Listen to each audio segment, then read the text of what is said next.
Viral video ആണ് ഇപ്പോഴത്തെ എന്റെ വൈറ്റിപ്പഴം. ചുമ്മാ പ്രാങ്ക് വീഡിയോസ് ഉണ്ടാക്കുന്നു, യൂട്യൂബിൽ എന്റെ ഹോൾഡ് ഉപയോഗിച്ച് ഹിറ്റാക്കി ക്യാഷ് അടിക്കും. അപ്പോൾ ഞാൻ എൻ്റെ കാറിലാണ് വന്നിട്ടുള്ളത്, ഞാനും ചേച്ചിയും കൂടെ. പക്ഷെ കാറിന് ഇത് ഓവർ ഹീറ്റ് ആയിട്ട് ഇപ്പോൾ സ്റ്റീറിംഗിൽ ലോക്കായിട്ടിരിക്കുക. അപ്പോൾ വണ്ടിയും മറ്റേ അതെ ഓവർ ഹീറ്റ് ആയിട്ട് ഇത് ലോക്കായി പോയി. പിന്നെ ബോണറ്റിന്റെ ഉള്ളിൽ നിന്ന് പുകയൊക്കെ വരുന്നു. ഇയാൾക്ക് എന്താണ് വയ്യേ? നീ പറഞ്ഞ പ്രശ്നമൊന്നല്ല ഇവനെ കഴപ്പാണ്. എനിക്കത് ഇപ്പോഴല്ലേ മനസ്സിലായത്. സത്യം പറഞ്ഞാൽ പെട്ടിരിക്കുകയാണ്. ചെറുതായിട്ട് ഒരു വണ്ടി ഇടിക്കുകയും ചെയ്തു. നിനക്കൊരു കത്തിയും കൂടി ഞാൻ വാങ്ങിക്കരുത്, ഇതിലും നല്ല തൊഴിലതാ. അല്ല ചേട്ടന് വരാൻ പറ്റുമോ? എനിക്ക് ഒന്നാമത് ഇല്ല, ഇവിടെ ആകെ ടെൻഷൻ ജോസഫേ എനിക്കും അറിയില്ല എന്താ. ഏത് നിമിഷവും നിങ്ങളുടെ സഹായം എന്നാലേ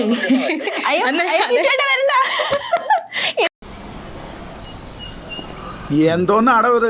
ഞങ്ങളൊരു ഇന്റർവ്യൂവിന് വന്നിട്ട് ജസ്റ്റ് ഒരു പ്രാങ്ക് ചെയ്യാൻ പറഞ്ഞതാ. ചീറ്റൊന്നും പറയല്ലേ. ഇല്ല ഏട്ടാ, സോറി സോറി സോറി. നിർത്തി അങ്ങ് അവമാനിക്കുവാണെന്ന്.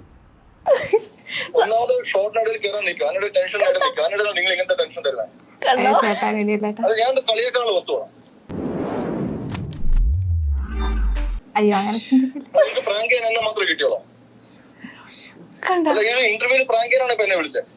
സോറി. ഇനി അങ്ങനെ ഒന്നും ഉണ്ടാവാതെ ഞാൻ നോക്കിക്കൊള്ളാം. ഉണ്ടായ ഞാനും നോക്കാം അടുത്ത പണി. പിന്നെ അവർക്ക് നമ്മൾ കൊടുത്തു, അതിൽ കൂടുതൽ നമുക്ക് ഇങ്ങോട്ട് കിട്ടി.